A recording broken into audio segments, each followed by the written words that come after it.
श्री भगवद गीता अध्याय 9 अथ नवमोऽध्यायः राजविद्या राजगुह्य योग। श्री भगवानुवाच इदं तु ते गुह्यतमं प्रवक्ष्याम्यनसूयवे ज्ञानं विज्ञानसहितं यज्ञात्वा मोक्षसे शुभात्। कृष्ण अर्जुन से कहते हैं कि वो उस दोष रहित अर्जुन को, उस अर्जुन को जिसमें दोष नहीं है, ईर्ष्या नहीं है, अब उसे परम गोपनीय विज्ञान सहित ज्ञान बताएंगे। मोस्ट सीक्रेट दोस्तों, विज्ञान सहित ज्ञान यानी कि ज्ञान को उसकी विशेषता के साथ बताएंगे भगवान। ऐसा ज्ञान जिसे भली भांति जानकर अर्जुन दुख रूपी संसार से मुक्त हो जाएगा। जो कर्म आपको मुक्ति की ओर ले जाएं, वो उत्तम है। जो आपको दुनियादारी में और फंसाए, वो उत्तम नहीं। ये दुख की बात है, लेकिन सच है।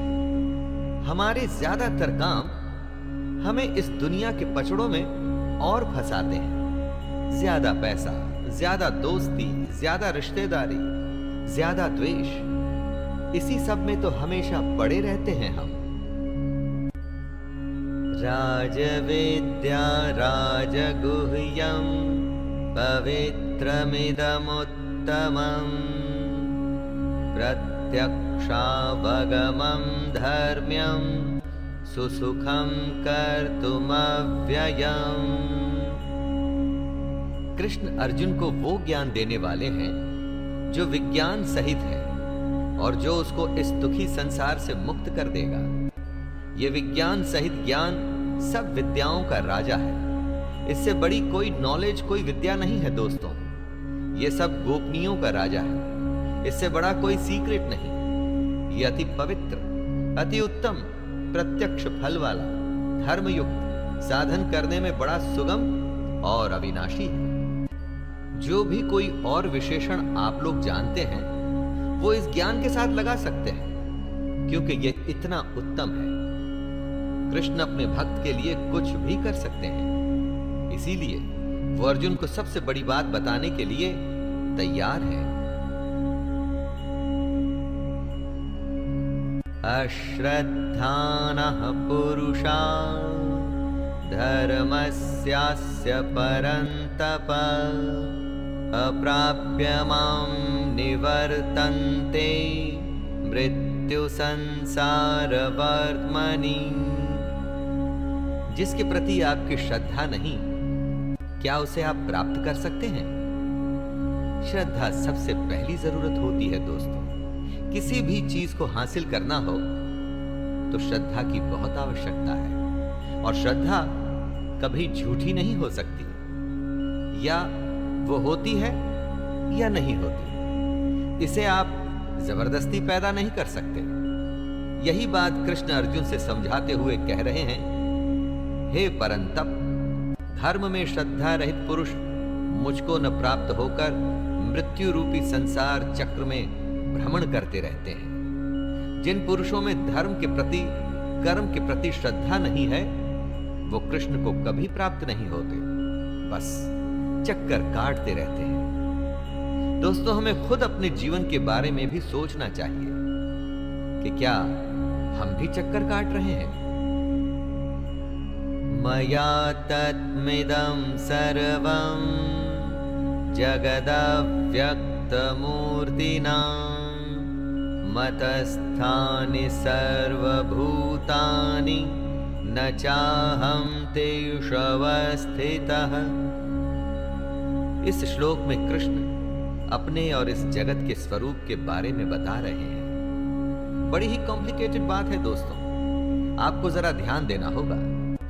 कृष्ण कहते हैं, मुझ निराकार परमात्मा से ये सब जगत जल से बर्फ के सदृश परिपूर्ण है और सब भूत मेरे अंतर्गत संकल्प के आधार स्थित हैं, किंतु वास्तव में मैं उनमें स्थित नहीं हूं। यहां पर कृष्ण कहना चाहते हैं कि उसके अव्यक्त स्वरूप में पूरा जगत व्याप्त है, लेकिन वो उसमें नहीं है। बर्फ जल से बनी होती है, बर्फ में और कुछ नहीं, सिर्फ जल है, लेकिन जल में बर्फ नहीं है।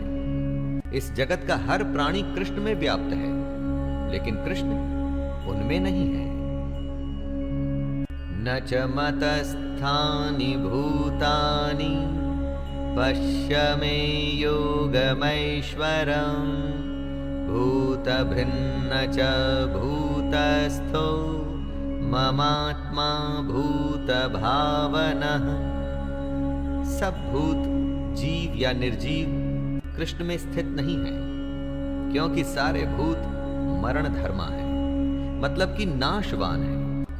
इस दुनिया में जो भी है सबकी मृत्यु होती है, तो हम कृष्ण में कैसे हो सकते हैं? कृष्ण आगे कहते हैं कि मेरी ईश्वरीय योग शक्ति को देख कि भूतों का धारण पोषण करने वाली और भूतों को उत्पन्न करने वाली मेरी आत्मा वास्तव में भूतों में स्थित नहीं है। हमारा अस्तित्व कृष्ण से ही है, हमारी आत्मा में उसी परमात्मा का ही अंश है, लेकिन फिर भी वो हम में नहीं है। दोस्तों, यही उसकी योग शक्ति है। यथाकाश स्थितो नित्यं वायुः सर्वत्र गो महान् तथा सर्वाणि भूतानि मतस्थानित्युपधारय। जिस हवा को हम महसूस करते हैं, ये वायु आकाश की वजह से होती है, और बिना किसी सहारे के भी ये आकाश में ही रहती है। ये वायु आकाश से अपनी उत्पत्ति होने के बावजूद भी उसको मलिन नहीं कर पाती। वैसे ही सारे भूत कृष्ण में व्याप्त हैं, लेकिन कभी भी वो कृष्ण को मलिन नहीं कर पाते। हम सब कृष्ण से हैं, कृष्ण हमसे नहीं। हम सब कृष्ण के संकल्प से ही पैदा हुए हैं, इसीलिए उन्हीं में स्थित हैं, लेकिन वो हम में नहीं है। ये योग का प्रभाव है दोस्तों, कृष्ण की योग शक्ति का कमाल है। जैसे वायु बिना किसी सहारे के आकाश में स्थित है, वैसे ही हम सब भी कृष्ण में स्थित हैं।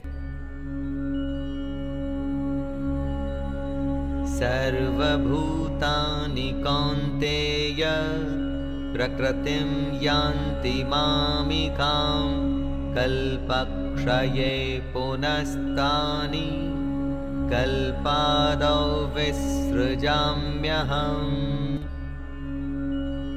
जब एक कल्प, एक एरा, एक दौर खत्म होता है, तो हम सब वापस से कृष्ण में चले जाते हैं। सुनिए वो क्या कहते हैं। हे अर्जुन, कल्पों के अंत में सब भूत मेरी प्रकृति को प्राप्त होते हैं, अर्थात प्रकृति में लीन होते हैं, और कल्पों के आदि में उनको मैं फिर से रचता हूं। उनकी रचना के बाद ही कल्प की शुरुआत होती है। अचेत में वो जागृति भरते हैं, और तभी दुनिया शुरू होती है, और कल्प की समाप्ति पर जो यहां से आया था वहीं वापस लौट जाता है। एक तरह से यूं भी मान लीजिए कि कल्प भी जब अपना कर्म पूरा कर लेता है तो समाप्त हो जाता है। प्रकृतिं स्वामवष्टभ्य विसृजामि पुनः पुनः भूतग्रामिमं कृत्स्नम् अवशं प्रकृतेर्वशात्। जैसा कि कृष्ण ने खुद कहा था कि अपने कर्मों से कोई बच नहीं सकता, ऐसा हो ही नहीं सकता कि कोई कर्म न करे। उसी तरह से बार बार सृजन करना ही कृष्ण का कर्म है। इस श्लोक में वो यही बता रहे हैं। हे अर्जुन, अपनी प्रकृति को स्वीकार करके स्वभाव के बल से परतंत्र हुए इस संपूर्ण भूत समुदाय को बार बार उनके कर्मों के अनुसार मैं रचता हूं। जैसे हमने कर्म किए थे वैसा हमारा स्वभाव हुआ, और जैसा स्वभाव हुआ उसी के गुणों के हिसाब से कृष्ण उसको रचते हैं और इस तरह से कृष्ण भी अपना कर्म करते रहते हैं और हम भी। न च मां तानि कर्माणि निबध्नन्ति धनञ्जय उदासीन वदासीनम् असक्तं तेषु कर्मसु। कृष्ण हमारी संरचना, हमारा सृजन करते हैं, लेकिन अव्यक्त रूप से।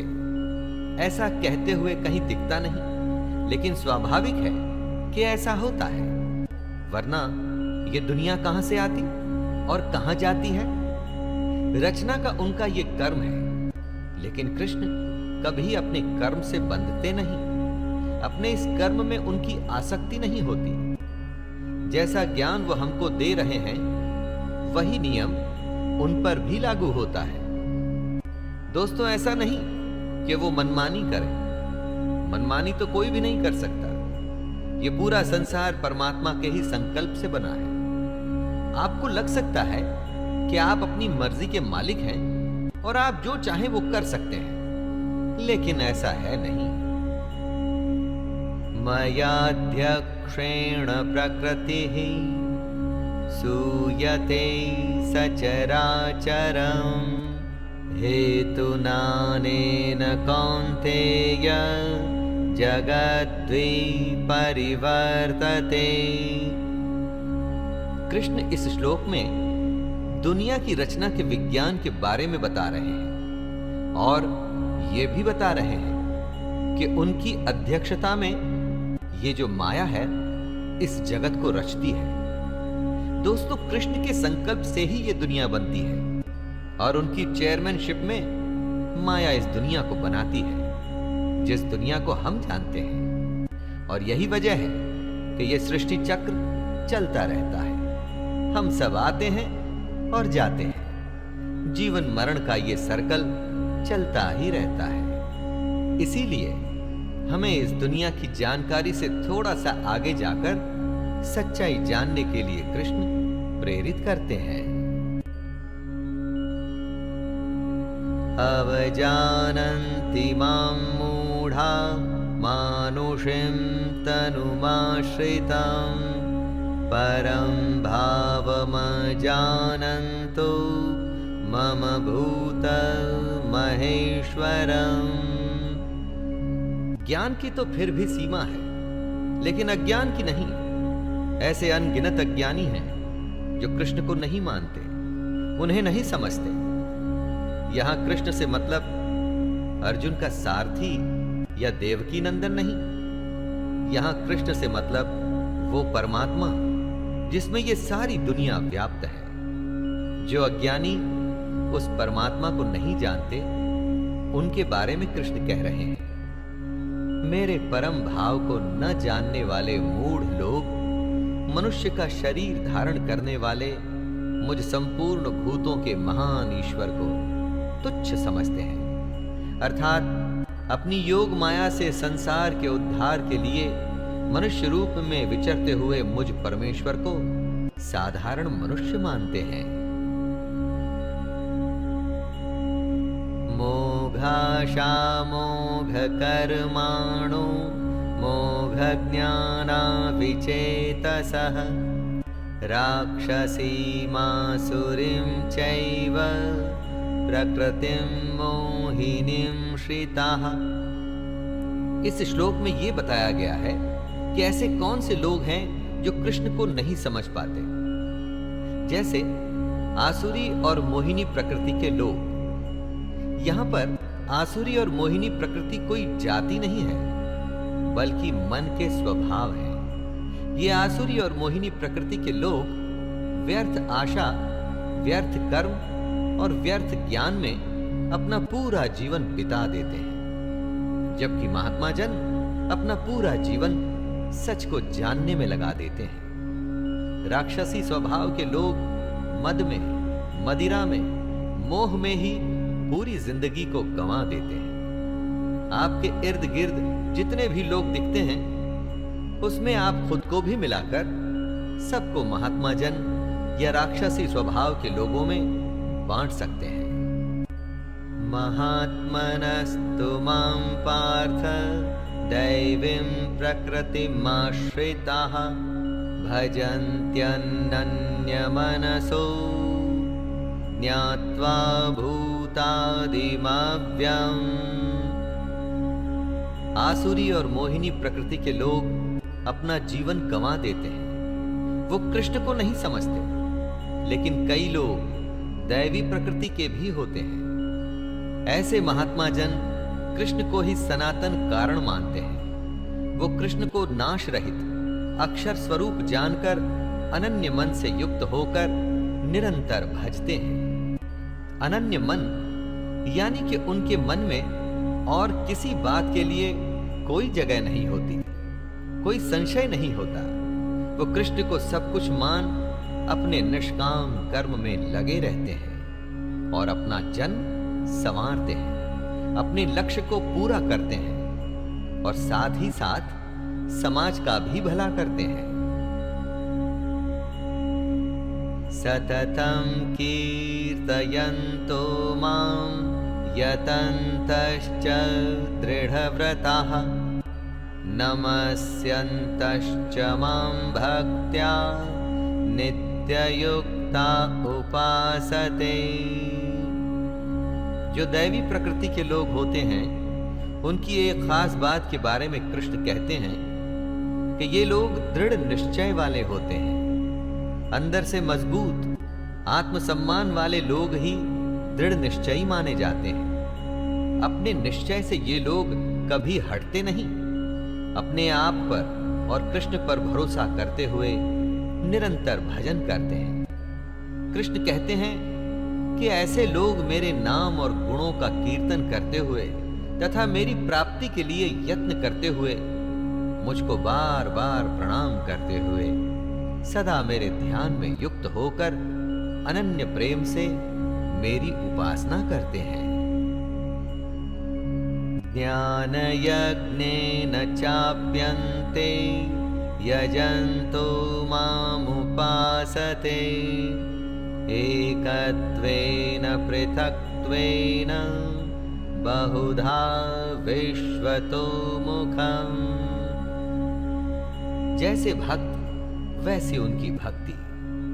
दैवी प्रकृति के लोग अपने भजन से कृष्ण को याद करते हैं। उनके अलावा होते हैं ज्ञान योगी, जो कृष्ण को निर्गुण निराकार ब्रह्म मानते हुए उनकी उपासना करते हैं।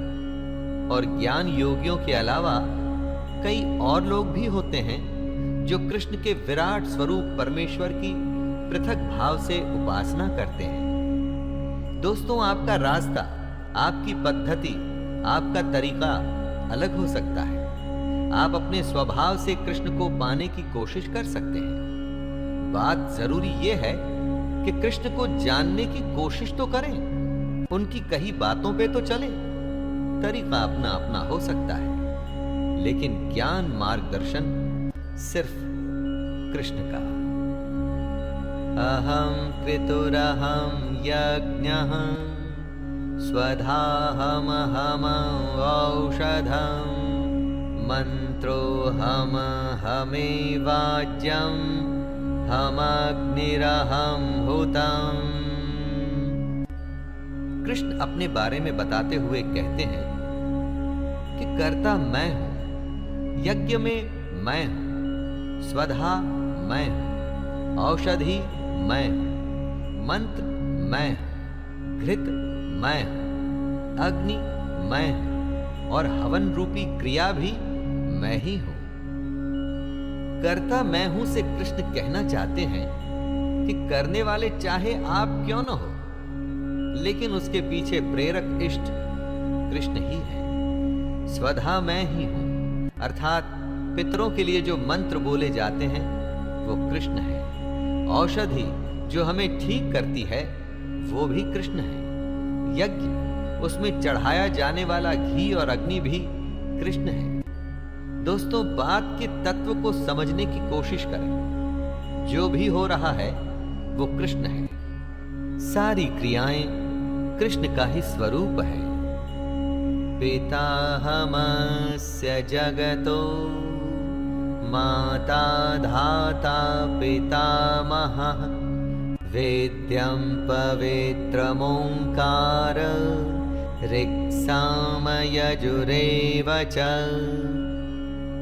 कृष्ण अपने स्वरूप को समझाते हुए कहते हैं कि इस संपूर्ण जगत को धारण करने वाला एवं कर्मों के फल को देने वाला पिता माता पितामह जानने योग्य पवित्र ओंकार तथा ऋग्वेद सामवेद और यजुर्वेद भी मैं ही हूं।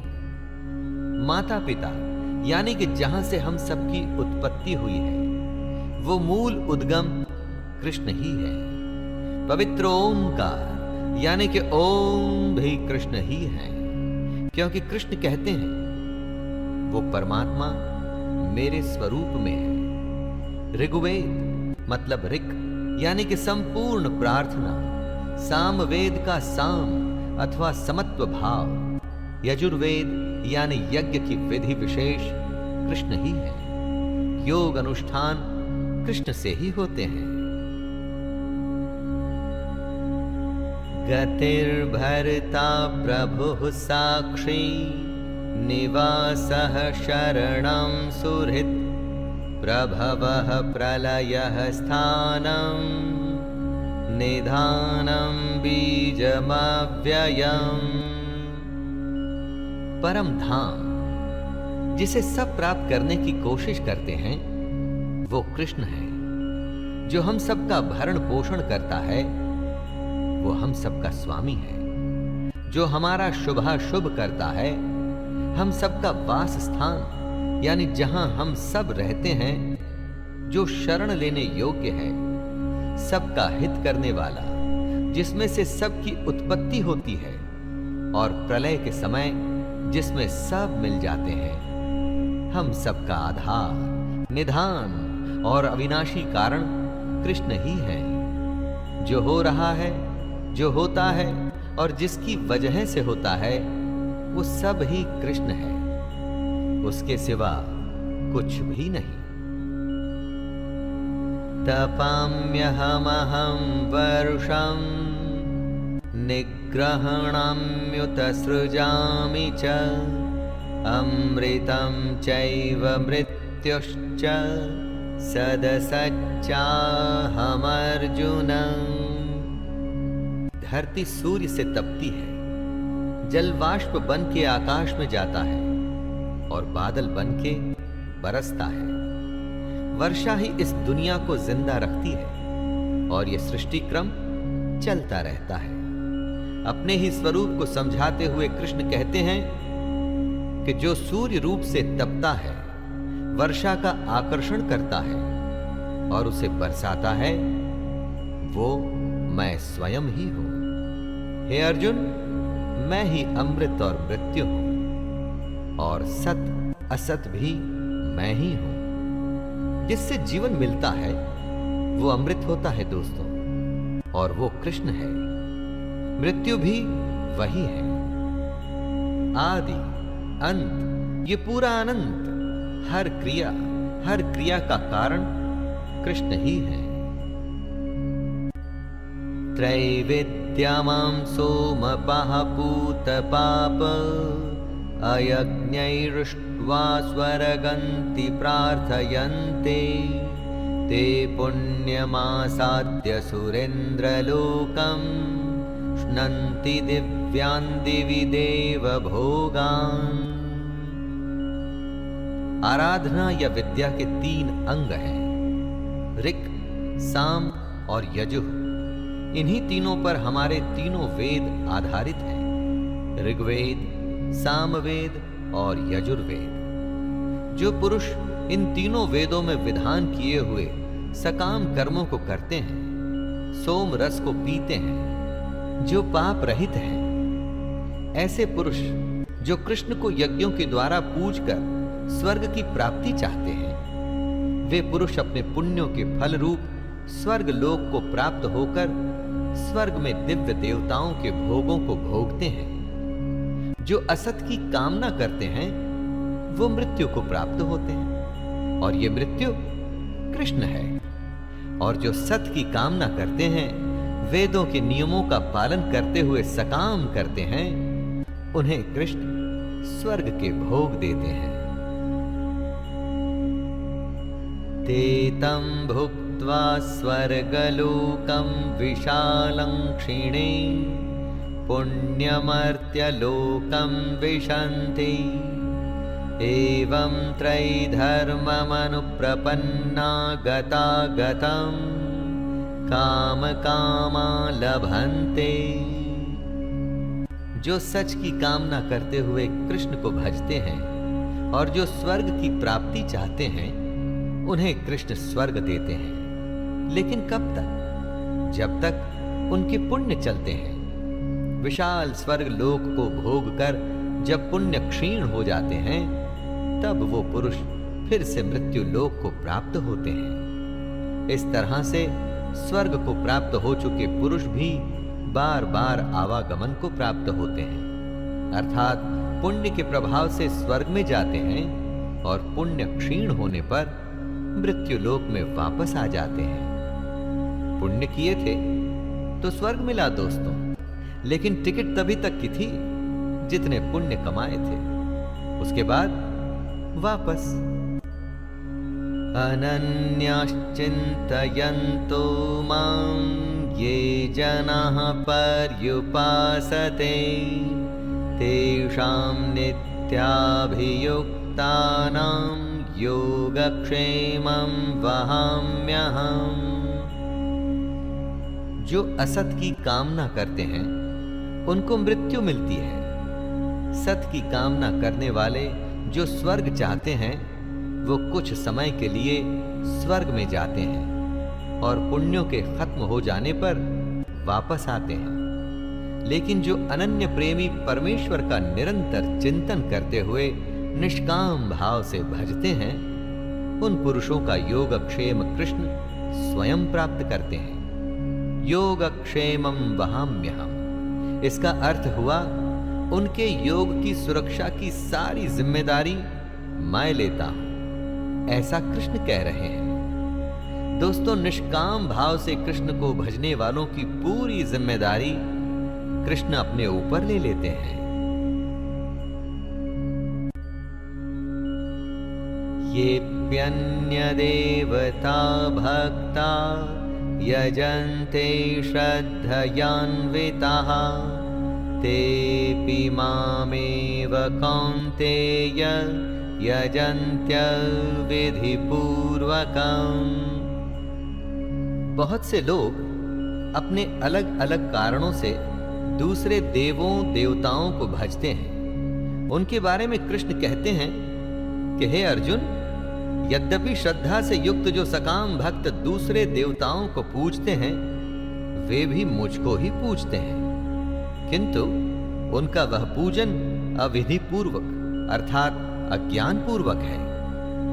जो कृष्ण को छोड़कर दूसरे देवों देवताओं को भज रहे हैं, वो भी असल में कृष्ण को ही भज रहे हैं दोस्तों, क्योंकि कृष्ण के अलावा तो और कुछ है ही नहीं।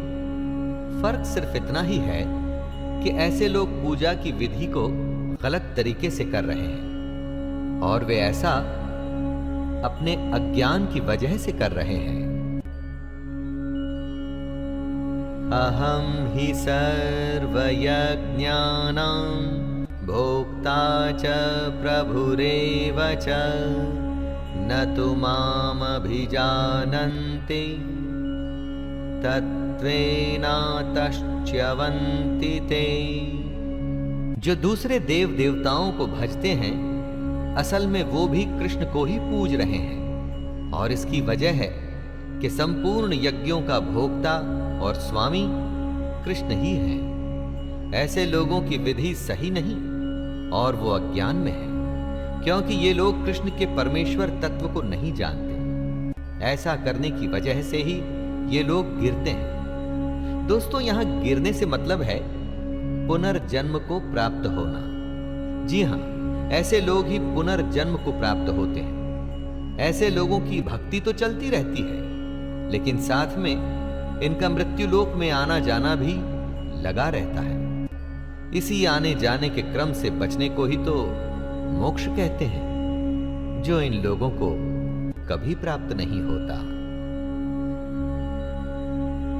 यान्ति देवव्रता देवान् पितॄन्यान्ति पितृव्रताः भूतानि यान्ति भूतेज्या यान्ति मद्याजिनोऽपि माम्।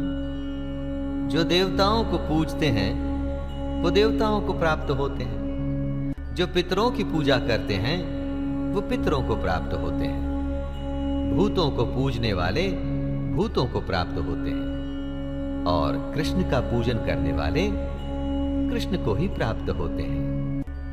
कृष्ण अर्जुन से कहते हैं, हे अर्जुन, इसीलिए मेरे भक्तों का पुनर्जन्म नहीं होता। दोस्तों, ये बहुत बड़ी बात है, जरा इस पर ध्यान दीजिएगा। कृष्ण को भजने वालों का पुनर्जन्म नहीं होता, यानी वो आवागमन के चक्कर से बच जाते हैं, उनका पतन नहीं होता, वो गिरते नहीं, क्योंकि उन्हें गिरने से बचाने के लिए स्वयं कृष्ण जो उपस्थित हैं। पत्रं पुष्पं फलं तोयं यो मे भक्त्या प्रयच्छति तदहं भक्त्युपहृतम् अश्नामि प्रयतात्मनः। ईश्वर को सिर्फ आपकी भावना चाहिए होती है, लेकिन कोई अपनी भावना का चढ़ावा कैसे चढ़ाए? इसी भावना के अलग अलग रूप होते हैं, जैसे फूल, फल, जल या भोजन।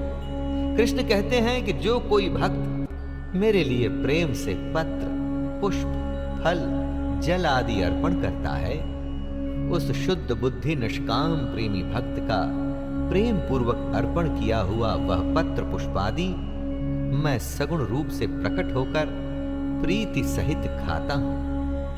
अगर आपके मन में सच है तो आपका चढ़ाया हुआ फल, फूल इत्यादि प्रभु प्रेम पूर्वक स्वीकार करेंगे। इसीलिए दोस्तों, अगली बार जब आप मंदिर जाएं तो इस बात का अवश्य ध्यान रखिएगा। यत्करोषि यदश्नासि यज्जुहोषि ददासि यत्तपस्यसि कौन्तेय तत्कुरुष्व मदर्पणम्। कृष्ण कहते हैं, हे अर्जुन, तू जो कर्म करता है, जो खाता है, जो हवन करता है, जो दान देता है और जो तप करता है, वो सब मुझे ही अर्पण कर। योगक्षेमं वहाम्यम की बात कृष्ण कर चुके हैं, जिसका अर्थ होता है कि हमारे योग की सारी जिम्मेदारी कृष्ण अपने ऊपर लेते हैं। इसीलिए वे अर्जुन से कह रहे हैं कि हमें अपने कर्म, भोजन, हवन, दान और तप सब कुछ उन्हें अर्पण कर देना चाहिए। दोस्तों, भाव समझिए, ये सब काम वैसे ही करने हैं जैसे आप हमेशा करते हैं, लेकिन इसे पूर्ण रूप से अर्पण करना है कृष्ण को, क्योंकि ये जान लीजिए कि आपके हर कर्म, हर संकल्प के पीछे कृष्ण है।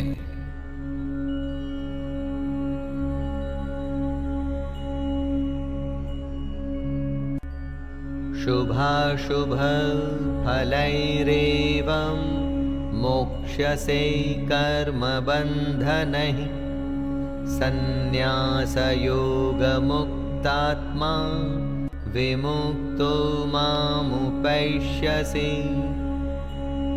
सर्वस्व के न्यास को सन्यास कहते हैं। जब आप अपने समस्त कर्म भगवान को अर्पण कर देते हैं, तब ऐसे सन्यास योग से युक्त चित्त वाले मनुष्य कर्म बंधन से मुक्त हो जाते हैं।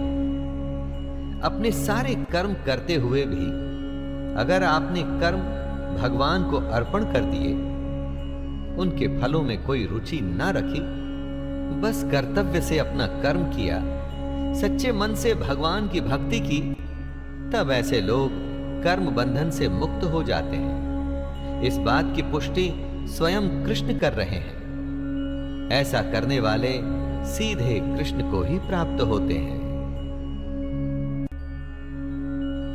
समोहं सर्वभूतेषु न मे द्वेष्योऽस्ति न प्रियः ये भजन्ति तु मां भक्त्या मयि ते तेषु चाप्यहम्।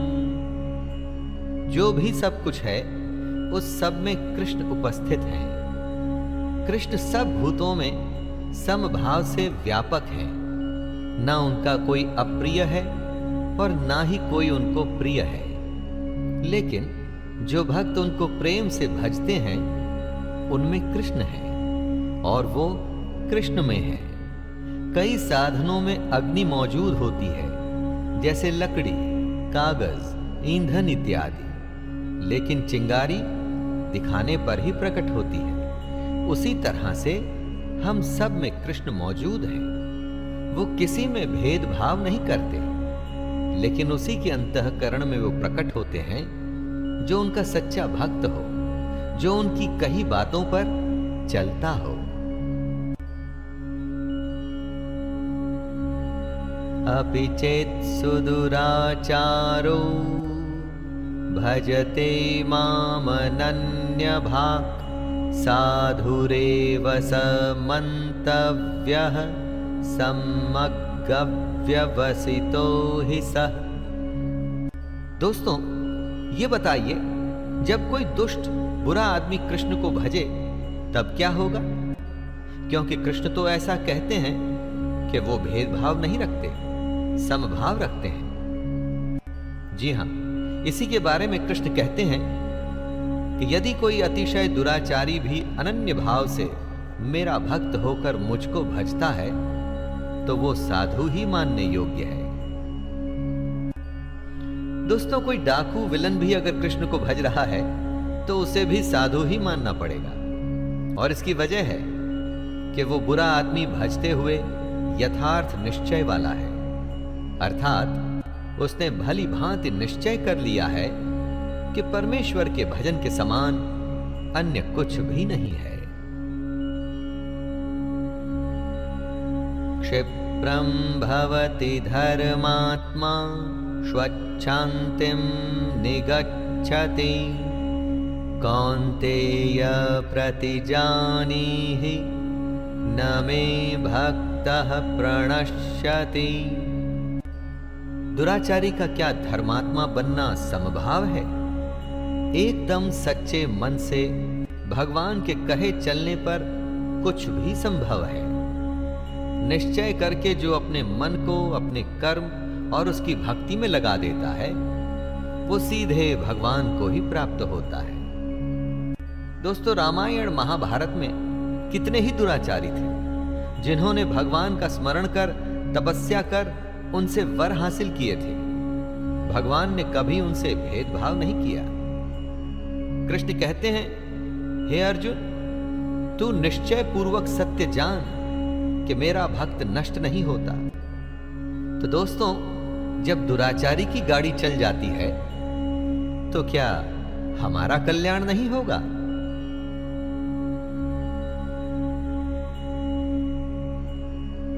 मां हि पार्थ व्यपाश्रित्य येऽपि स्युपापयोनयः स्त्रियो वैश्यास्तथा शूद्रास्तेऽपि यान्ति परां गतिम्। गीता हर किसी के लिए है दोस्तों। कृष्ण हर किसी के लिए है। कोई कहीं का भी हो, कहीं भी पैदा हुआ हो, किसी भी योनि, जाति, घर, कहीं का भी। कृष्ण कहते हैं, हे अर्जुन, स्त्री, वैश्य, शूद्र तथा पाप योनि चांडाल आदि जो कोई भी हो, वे भी मेरे शरण होकर परम गति को ही प्राप्त होते हैं। जो कृष्ण की शरण में आ गया फिर उसकी जिम्मेदारी कृष्ण अपने ऊपर लेते हैं, क्योंकि ऐसा ही नियम है। भेदभाव का नियम, जात पात, अमीर गरीब, ये हमारे समाज की बुराइयां हैं। भगवान के दरबार में सब नियम से चलता है, चाहे वो कोई इंसान हो या स्वयं भगवान ही क्यों न हो। किं पुनर्ब्राह्मणः पुण्या भक्ता राजर्षयस्तथा अनित्यं सुखं लोकमिमं प्राप्य भजस्व माम्। ब्राह्मण, क्षत्रिय, वैश्य और शूद्र ये कर्मों के हिसाब से बांटी गई जातियां हैं। जो जैसा कर्म करता है वो वैसी ही श्रेणी में खुद को पाता है। इसी की पुष्टि करते हुए कृष्ण कहते हैं कि पुण्यशील ब्राह्मण तथा राजर्षि भक्तजन मेरी शरण होकर परम गति को प्राप्त होते हैं। ब्राह्मण वो है जो ब्रह्म को जानने का अभिलाषी है। इसको किसी जाति विशेष से मत जोड़िएगा दोस्तों। और राजर्षि भक्तजन से कृष्ण का मतलब है वो भक्त जिनमें शौर्य, स्वाभिमान, दृढ़ निश्चय मौजूद रहता है। ऐसे लोग परम गति को प्राप्त होते हैं। इसलिए जब भी हमें ये मनुष्य का शरीर मिले, हमें उसका फायदा उठाकर ब्रह्म को जानना चाहिए। मन्मना भव मद्भक्तो मद्याजी मां नमस्कुरु मामे वैश्यसि युक्त्वैवम् आत्मानं मत्परायणः। कृष्ण अर्जुन से कहते हैं कि अर्जुन, तू मुझ में मन वाला हो, मेरा भक्त बन, मेरा पूजन करने वाला हो, मुझको प्रणाम कर। इस प्रकार आत्मा को मुझ में नियुक्त करके मेरे परायण होकर तो मुझको ही प्राप्त होगा। दोस्तों, हमारे मन में कृष्ण के सिवा और कोई ना आए। हमारी आत्मा उसी परमात्मा, उसी कृष्ण का अंश है।